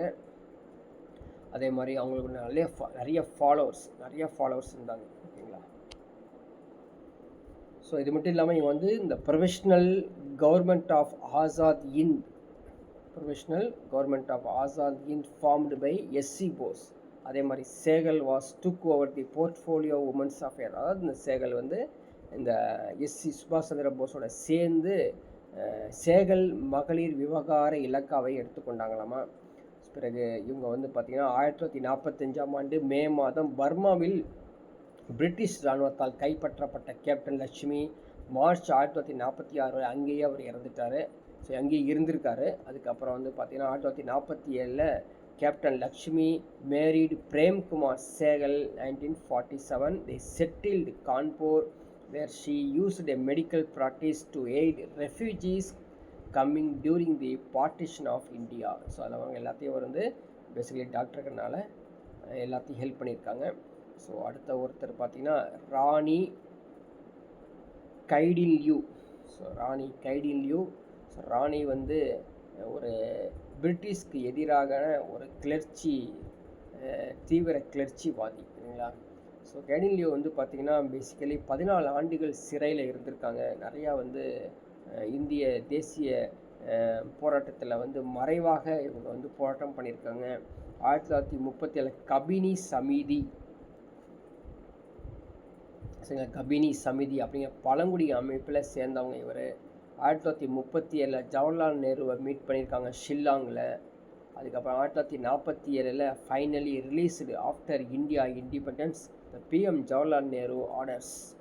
ஸோ வந்து டாட்டர்ஸ் ஆஃப் ஹில்ஸ் அதுக்கு மாதிரி ராணி அப்படிங்கிற பட்டத்தை பெற்றிருக்காங்க. 1947 இந்தியா சுதந்திரம் அடைந்த பிறகு மலைகளின் மகள் அப்படிங்கிற பட்டம் உங்களுக்கு கிடைச்சிருக்குது நேரு மூலமாக. அதே மாதிரி ராணி அப்படிங்கிற பட்டம். அடுத்து பாரதியார். ஸோ சுப்பிரமணிய பாரதியார் இவர் வந்து பிரிட்டிஷ். அவர் பிறந்தது வந்து பார்த்திங்கன்னா 11 டிசம்பர் 1882 எட்டயபுரம். ஸோ மதராஸ் பிரசிடென்சியில் மகாகவி பாரதியார் அப்படிங்கிற பட்டத்தை பெற்றவர் இவர் வந்து நிறைய newspapers, Tamil daily newspapers, Swadesamitran அப்படிங்கிறது முக்கியமானது நாளிதழ். அதே மாதிரி இந்தியா அப்படிங்கிற ஒரு ரெட் பேப்பர்ஸ் கேள்விப்பட்டிருப்பீங்க. அது இந்தியா என்ற வாரப்பத்திரிகை வச்சுருந்தார். பாரதி சிவப்பு தாள் அப்படிங்கிறது. He also published edited Vijaya. சரிங்களா? விஜயான் அப்படிங்கிற ஒரு சில இதழ்களையும் அவர் வெளியிட்டிருந்தார். 1910-19 பார்த்திங்கன்னா இவர் பிரெஞ்சு காலனிக்கு பாண்டிச்சேரிக்கு தப்பி செல்ல வேண்டிய கட்டாயம் ஏற்பட்டிருக்குது. பிறகு 11 செப்டம்பர் 1921 இறந்தார். இவருடைய படைப்புகள் அப்படின்னு பார்த்தீங்கன்னா கண்ணன் பாட்டு 1917, பாஞ்சாலி சபதம் 1912, குயில் பாட்டு 1912, புதிய ரஷ்யா, ஞான ரதம். அடுத்து விஓசின்னு சொல்லக்கூடிய விஓ சிதம்பரம். இவர் வந்து பார்த்திங்கன்னா கப்பல் ஓட்டிய தமிழன் அப்படிங்கிற பெயரை பெற்றவர் இவர். சேக்கிலத்து செம்மல் அப்படின்னு கேள்விப்பட்டிருப்போம்.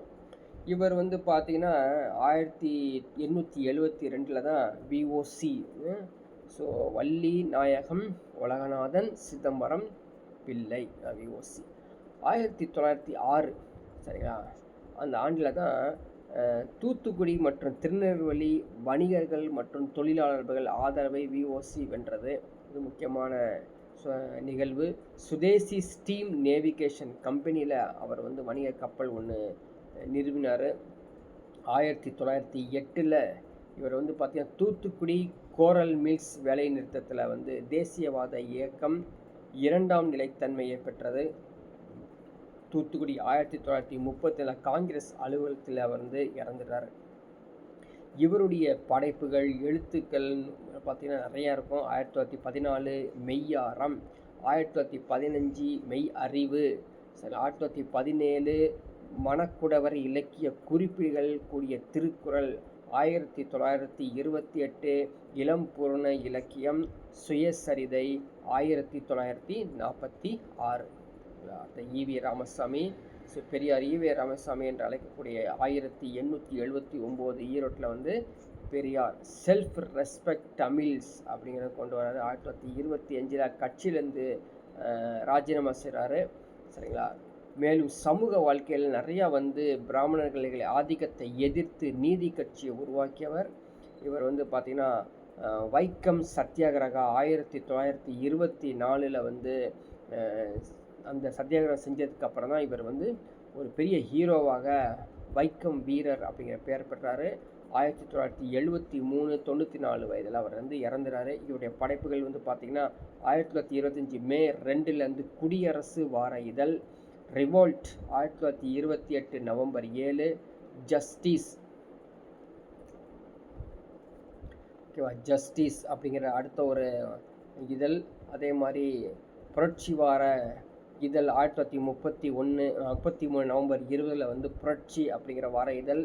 அதே மாதிரி பகுத்தறிவு 1934 ஏப்ரல் 15 தொடங்கப்பட்டது.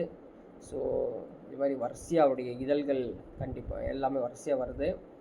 அதே மாதிரி பார்த்திங்கன்னா ஜூன் 1 1935 வந்து விடுதலை அப்படிங்கிறது, ஜூன் 1 1937 வந்து திரும்பவும் வந்து விடுதலைங்கிறது. நான் டெய்லி வீக்ஸாக 2 வீக்ஸ் வந்தது டெய்லியாக வர்றாரு. உண்மை மாத இதழ் சரி 1971 செப்டம்பர் 1 மாடர்ன் ரேஷ்னலிஸ்ட் அப்படிங்கிற ஒரு அடுத்த ஒரு இதில் வந்து வருவார். ஸோ காமராஜ். ஸோ காமராஜ் பற்றி சொல்லணும் அப்படின்னு பார்த்தீங்கன்னா அவர் வந்து ஜூலை 15 1903 விருதுப்பட்டியில் அவர் வந்து பிறக்கிறாருங்க சரிங்களா. 1924 வைக்கம் சத்தியாகிரகத்தில் வந்து பங்கேற்கிறாரு. 1929 காங்கிரஸ் பார்ட்டியில் ஃபுல் டைமாக இருந்து அவர் வந்து பார்ட்டிசிபேட் பண்ணுறாரு. அதே மாதிரி உப்பு சத்தியாகிரகம் காந்திஜி கூட 1930 அவர் வந்து பார்ட்டிசிபேட் பண்ணுறதுக்கு பதிலாக இவர் தனியாகவே வேதராணியத்துக்கு அவர் தண்டிக்கு போனார். இவர் வேதராணியத்துக்கு நடைப்பயணத்துக்கு போகிறாரு. அதே சமயத்தில் he was arrested imprison for 2 years Alipore jail சரிங்களா. 1931 மீண்டும் ரிலீஸ் ஆகிட்டு அவர் வெளியே வர்றார். 1940 வந்து Vardah, he went to Varada to meet Gandhiji to get approval for the list of satyagrahas, but he was arrested and sent to Velur jail. திரும்பி வேலூர் ஜெயிலுக்கு போய் 1942 quit India மூமெண்ட்டில் வந்து மீண்டும் அரெஸ்ட் ஆகிறாரு. 1947 வந்து இந்திய சத்தியமூர்த்தி வீட்டில் இந்திய தேசிய கொடியை ஏற்றியவர் 1947 ராஜாஜி. அதே மாதிரி அதுக்கப்புறம் அடுத்த ஒரு எலெக்ஷனில் இவர் வந்து தமிழக முதல்வராக பணியாற்றிய புதிய பள்ளிகள் திறப்பு, இலவச கல்வி, மதிய உணவு திட்டம், மேக்கர் அணைகள், கால்வாய்கள் கட்டுதல், பல்வேறு திட்டங்களை இவர் வந்து மேற்கோள் காட்டியிருக்காரு சரிங்களா. ஸோ கே பிளான் இவருடைய முக்கியமானது. 1964 லால் பகதூர் சாஸ்திரியும் சாஸ்திரியின் மறைவுக்கு பிறகு 1966 திருமதி இந்திரா காந்தியும் இந்தியாவின் பிரதமராக்கினார். காமராஜ் தனது கே திட்டம் எனப்படும் கொள்கையால் பிரபலமானவர். He died October 2, 1975. இவர் வந்து பெரும் தலைவர் அப்படிங்கிற பெயர் பெற்றவர் சரிங்களா. மக்களால் அன்புடன் அழைக்கப்பட்டவர் காமராஜ். ஸோ அடுத்த ராஜாஜி இந்த நேஷ்னல் காங்கிரஸில் பார்ட்டிசிபேட் பண்ண அடுத்த ஒரு ராஜாஜி கல்கட்டா செஷன் வருது 1906 இந்திய தேசிய காங்கிரஸில். 1906 வந்து இந்திய கல்கட்டா செஷனில் பார்ட்டிசிபேட் பண்ணார். பிறகு 1907 சூரத் அமர்விலும் இவர் பங்கேற்றவர். 1930 he broke the salt laws of வேதாரண்யத்தில் பங்கேற்றார். 1937 the provincial elections become a chief minister of Madras பிரசிடென்சியில் இவர் ராஜாஜி ஆயினார். அதுக்கப்புறம் 2ஆம் உலகப் போரில் இந்திய ஆட்சியை பொருட்களில் பிரித்தானிய அரசாங்கம் அனுமதியின்றி பயன்படுத்தியதற்கு எதிர்ப்பு தெரிவித்து 1937 தனது முதலமைச்சர் பதவியை ராஜினாமா செய்கிறாரு. He became a first Indian Governor General of Free India. 1952 he formed the Ministry of Tamil Nadu, introduced குலக்கல்வி திட்டம். இன்ட்ரோடியூஸ் பண்ணது குலக்கல்வி திட்டம். அதனால் அதை காமராஜ் மற்றும் பெரியார் ஈவேரா எதிர்த்ததால் கட்சியில் ராஜாஜி 1954 முதல் பதவியை ராஜினாமா செய்திருக்காரு. Later he resigned Congress and founded Swatantra party, சுதந்திர கட்சி அப்படின்னு ராஜாஜி நிறுவுறாரு. ஹி ரோட் சக்கராத்தி திருமகள், சரிங்களா, வித்யாசாகர் விருது, கீதை மற்றும் உபநிடங்கள் விளக்க உரை நிறைய எழுதியிருக்காரு. 1955 பாரத் ரத்னா, 1955 பாரத் ரத்னா அப்படிங்கிற விருதும் இவருக்கு கிடைச்சிருக்குது. ஹி வாஸ் டைட் டிசம்பர் 25, 1972 இறந்துருக்கா. பட் பாரத் ரத்னா பட்டம் வந்து 1955 கிடைக்கப்பட்டது. So I think last one doctor Muthulakshmi Reddy. இவங்க வந்து பார்த்திங்கன்னா புதுக்கோட்டையில் 1886 30 ஜூலை தான் பிறந்திருக்காங்க. இவங்க தான் முதல் பெண்மணி மருத்துவ பட்டம் பெற்றதில், சரிங்களா. 1923 இவங்களுடைய சிஸ்டர் வந்து கேன்சரில் இறந்துடுறாங்க, சரிங்களா. அந்த புற்றுநோய் ஒழிப்பதற்காக சபதம் எடுத்து 1949 புற்றுநோய் நிவாரண மருத்துவமனையை தொடங்கியவர் தான் அந்த டாக்டர் முத்துலட்சுமி ரெட்டி. தேவதாசி முறையை அவர் எதிர்த்தவர். இது மட்டும் இல்லாமல் பார்த்தீங்கன்னா அவருக்கு வந்து எதிரான 1929 தமிழ்நாட்டுக்கு சட்ட மேலவையில் வந்து நியமனம் செய்யப்பட்டார் இவர். அப்புறம் 1930 she organised all India women conference at Pune. She started, அதாவது அவ்வை இல்லம் சொல்லக்கூடிய அனாதை இல்லம் இல்லையா, அனாதை இல்லம் சாந்தமில் வந்து மெட்ராஸில். She passed away the age of 82, 1968. So last one Moovalur Rama Amirtham. So இவருடைய பேரில் வந்து திட்டங்களை நிறையா கொண்டு வந்திருக்காங்க தமிழ்நாடு அரசு. இவங்க வந்து பார்த்திங்கன்னா மயிலாடுதுறை 1925 இசை வேளாளர் மாநாட்டை நடத்தியவர் இந்திய தேசிய கட்சியில். இவர் வந்து இந்த மாநாட்டில் வந்து நிறைய பல தலைவர்கள் கலந்து கொண்டார்கள். ஸோ வி.க. பெரியார், எஸ். ராமநாதன், மயூராமணி சின்னையா பிள்ளை. ஸோ எல்லாரும் இந்த தேவதாசி கொடுமைக்கு எதிராக முழக்கமிட்டவர்கள், சரிங்களா. இது மட்டும் இல்லாமல் டாக்டர் முத்துலட்சுமி தேவதாசி ஒழிப்பு சட்டத்தை நிறைவேற்றியவர். 27 ஜூன் 1962 அவங்க வந்து இறந்துடுறாங்க. Her memory the government of Tamil Nadu has instituted the Moovalur Ramamirtham Ammal நினைவு மேரேஜ் அசிஸ்டன்ட் ஸ்கீம் வச்சுருக்காங்க அப்படின்னு கேள்விப்பட்டு போனோமோ, சரிங்களா. ஸோ இதோட கம்ப்ளீட் டாபிக் வந்து முடியுது. ஸோ ஆல் லீடர்ஸையும் நம்ம வந்து பார்த்துட்டோம். நீங்கள் வந்து கொஞ்சம் மெதுவாக கோத்ரூ பண்ணுங்கள், ரீகால் பண்ணுங்கள். ஸோ 2 or 3 times ரீகால் பண்ணுங்கள், கொஞ்சம் ஞாபகத்தில் இருக்கும். ஏன்னா நிறையா டைம்லைன் ஷார்ட்ஸ் வந்து திருப்பி படிக்கும் பொழுது மறந்துடும், சரிங்களா. நீங்கள் வந்து டிஃப்ரெண்ட்டாக சார்ட் போட்டு படித்து பாருங்கள். இந்த பிடிஎஃப் டவுன்லோட் பண்ணி வச்சுக்கோங்க. ஸோ நெக்ஸ்ட் கிளாஸில் பார்க்கலாம்.